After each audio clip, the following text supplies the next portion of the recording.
ladies and gentlemen, my name is Kevin Jackwitz. This is the Kaged Review, and this is a review for WWE Raw for 7/29/19. Finally getting pretty close to actually being in the month we're in. So you start out with a 24/7 mosh pit match. This didn't make a whole lot of sense to me, but whatever. So you have R-Truth and Carmella versus Drake Maverick and Renee Michelle, his wife. Now, the rules are no matter who pins who, the guy gets the belt.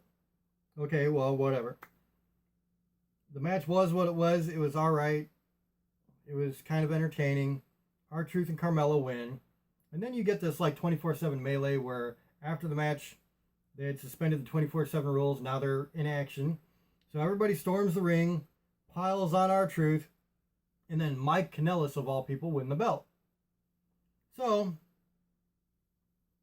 Mike Kanellis runs into his locker room, a bunch of guys after him, and then Maria Kanellis kind of breaks up that party. She's like, pregnant lady coming through, blah, blah, blah. After that, you get a #1 contender spot for the U.S. Championship gauntlet match, which had Rey Mysterio versus Cesaro first. Rey Mysterio won. After that, it was Rey Mysterio versus Sami Zayn. Rey Mysterio won. Then it was Rey Mysterio versus Andrade with Zelina Vega, of course. Andrade won. And that was really the highlight of this whole gauntlet match, was Rey Mysterio versus Andrade. Those two together are magic. They have been since they've been together, and nothing has really changed there. Rey Mysterio and Andrade together are amazing. Then you get Andrade versus Ricochet. And Ricochet wins. So he wins the gauntlet match. And then they have a short Ricochet promo. Not really the greatest, and you could tell it was scripted. And Ricochet, he really needs to learn how to find his own voice for sure. But I was super stoked that they're giving him the spot. So he's going up. U.S. champ at the time, I think, was Samoa Joe. I'm not entirely positive. Maybe it was AJ. But either way, Ricochet is a #1 contender. So after that, you get another 24/7 bit with Maria and Mike Kanellis. Mike Kanellis is literally being told by Maria to lay down. She's like, do what you always do, lay down for me. And so she just steps on him, referee, 3 count. Maria Kanellis is the 24/7 champ. And then, there's this big thing about first pregnant champion. Yeah, whatever.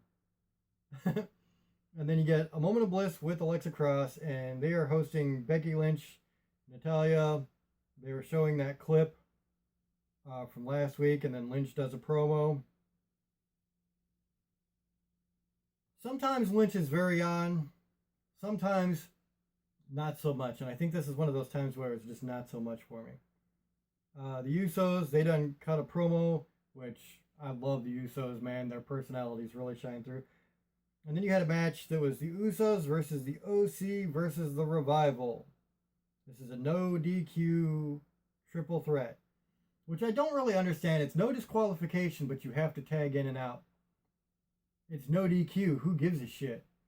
So that didn't really make sense to me. At the end of the day, though, Gallows and Anderson win, and so the OC have the tag team belts. Then there's a backstage OC celebration with AJ Styles. And now they're all champs.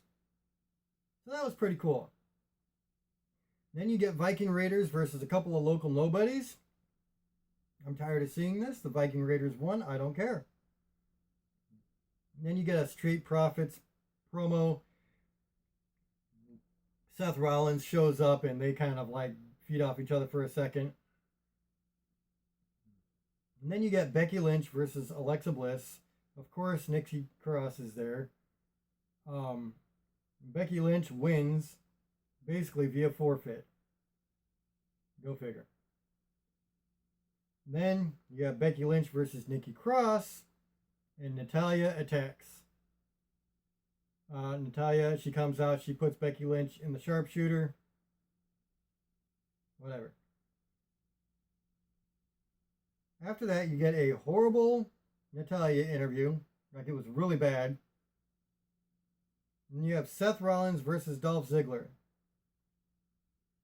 This was pretty good. Um, First of all, you start out with the Dolph Ziggler promo as they're getting to the ring. And then the match itself was all right, but then Brock Lesnar comes out and beats the holy hell out of Seth Rollins. And this was a very real looking attack. Suplexes all over the place, throws him into the ring post, throws him into the steps, throws him onto a chair from an F5 like 3 or 4 times. And then they put him on a stretcher. They're trying to really sell it. They have another bit where Brock Lesnar drags the stretcher out of the ambulance, and then he actually F5s Seth Rollins onto the stretcher. I mean, it was a really good beatdown. Really looked incredibly painful, if I'm being honest. So it was cool, man. It was a good spot. Then you get the Usos and Roman Reigns. They attacked by the OC and Samoa Joe. This is all backstage. The Usos and Roman Reigns were coming to check out Seth Rollins. They get attacked by the OC and Samoa Joe. And then Brock Lesnar comes back out, and that's when he F5s Rollins onto that gurney. Then Samoa Joe, he's out in the arena area now. He's cutting a promo, and then Roman Reigns shows up, and there's a big brawl. And the end was pretty crazy because you just have a bunch of people come out towards this brawl. You got Drew McIntyre comes out. They start beating on Roman Reigns. Cedric Alexander comes out. He's trying to take on Drew McIntyre and Samoa Joe. Then you get the Usos and the OC. So there's like big crazy brawl. And eventually you see Cedric Alexander on top of the Titantron. He jumps down into the crowd and kind of wipes everybody out. So it was kind of a crazy fun finish to the show. You know, it was a really good show overall. I like what they did with the 24/7 bit. A lot better than last week. With all the, legends and stuff like that. That was just really bad. It was much better this time. You had some very cool moments here, like the end, that fiasco. Brock Lesnar taking out Seth Rollins. That was really good. The gauntlet match, I think, was really, really good. So there was a lot to this that I really liked. And so for that reason, I'll give it a 7.5 out of 10. I think it was a pretty strong outing. You're definitely getting into the better shows now. And so, yeah, man, it was a lot of fun. A lot of fun. So that's where I'm at, 7.5 out of 10. Let me know what you guys think in the comments. If you enjoyed this, hit the like button, subscribe, and share. My name is Kevin Jackowitz. Kaged Nation, out.